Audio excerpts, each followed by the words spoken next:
Audi TT Mk1, removing stickers and badges. Hi all, Andy here and welcome back to the channel where tonight's video is all about removing stickers and badges. For those of you that have been following the 3.2's journey, you will have seen from the job list that there are stickers and badges, aftermarket ones, on the car that needs to come off. When I asked for advice in that video, many of you that are subscribers commented that there are various ways to do this, and I'm going to go through 3 different methods to remove stickers and badges safely so you don't damage your paintwork, windows or plastic trims. Now you could be needing to remove these aftermarket badges or stickers, but you may also need to remove the actual badges from the car, such as the Audi logo or the Quattro badge. How do you do this? So the 3 methods I'm covering tonight are credit card, fishing line and hairdryer. So that's enough talking. Let's see how I remove these. Starting with the credit card, this is a fairly good method for removing solid plastic or metal badges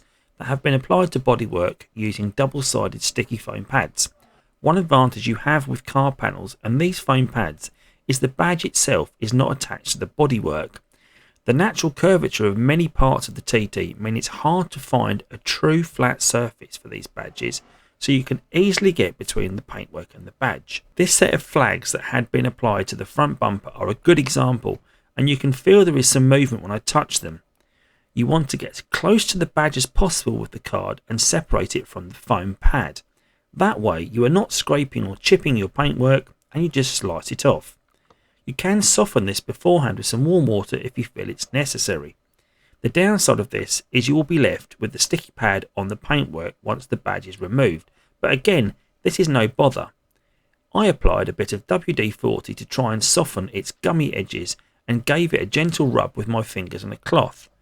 This movement allowed it to rub away and leave your paintwork clean underneath. There may be a little polish or dirt outline residue left afterwards around the badge, but I used a very fine metallic T-cut to shift this. You cannot tell there was anything on the paint now. So that's how I remove badges from the paintwork. But what about badges that are stuck to the windows? Yep, someone thought it would be a good idea to stick these TT letters to the rear windows. I mean, they're not even in the right font. I don't want to go sliding a credit card behind here as 1, I don't want to scratch the glass, and 2, it's a little more restrictive to get the card flat enough behind. So instead I'm opting for a nylon fishing line I have lying around. This is great and it has a high breaking point while also being non-marking. You simply wrap the line around the badge between it and the glass and with a slight sawing motion cut through the soft foam backing like a cheese wire. These horrid letters simply fall away and I again set about the sticky residue with some WD-40 and a cloth. Once I've removed all 4 letters from the windows, I'm left with a really crap game of Scrabble. The fishing line technique I think is the best as the nylon is more flexible and you can also use it on the bodywork. I even used it on the second set of flags at the rear of the car. Where else would I use this? Well, those factory badges on the rear of the car, including the Audi logo, they tend to build up dirt and grime over years, so you might want to slice them off to give the bodywork a good clean underneath.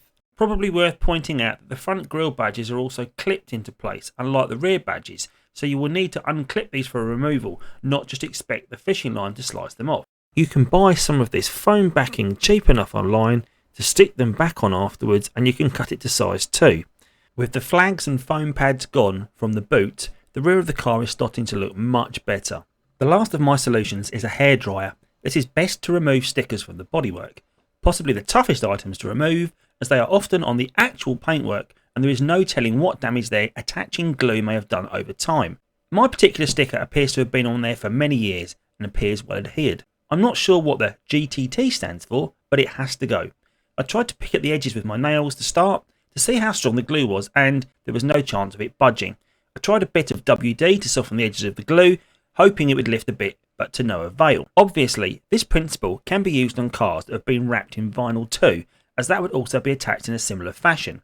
I've used a hairdryer rather than a heat gun, as you have more control over the heating process. It should be gradual and not too hot. The idea is that you heat the sticker by moving the hairdryer over the area and do not concentrate too long in one spot. Keep checking the edge to see if there is any movement. The bodywork will get warm to the touch, but it should not get hot. That is too extreme and risks paintwork damage.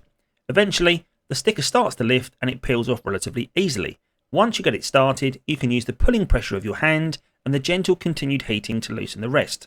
Although it was rather satisfying to remove this in one go and without any paintwork damage, the aged glue left behind has left its mark. This time I used isopropanol alcohol to remove the residue rather than WD, and I left the paintwork to cool down again first in case it had softened from the heat. Once the glue was gone, there was still a slight outline of the sticker, which must be slight wear of the clear coat, so I again set about this with some fine T-cut. Sticker is now gone and I am pleased that the paintwork is unscathed. 3 little techniques means no more hideous window lettering on my rear windows, the nasty faded metal flag badges have been removed, and the shocking sticker has been unstuck, so job done. Those are my 3 methods of removing stickers and badges. However, I'm sure there are many more ways of doing it out there. If you have one of your own, then please leave me a comment below explaining your method. If you liked tonight's video, then please do give it a thumbs up, and also think about subscribing to my channel where you'll find a whole host of content on the Audi TT Mk1. As always, thanks again for watching and see you soon. Take care.